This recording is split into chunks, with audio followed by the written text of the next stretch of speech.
ప్రజాస్వామ్యంలో ఓటు హక్కు వజ్రాయుధమని అంటారు. కొత్తగా ఓటు హక్కు నమోదు చేసుకోవడానికి మరో 4 రోజుల గడువు మాత్రమే ఉంది.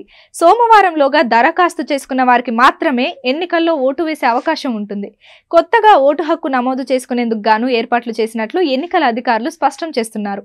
ఓటింగ్ శాతాన్ని పెంచాలని ఎన్నికల అధికారులు పట్టుదలతో ఉన్నారు. ఇందుకోసం ఇప్పటికే ఓటు హక్కుపై అవగాహన సదస్సులను ఏర్పాటు చేస్తున్నారు.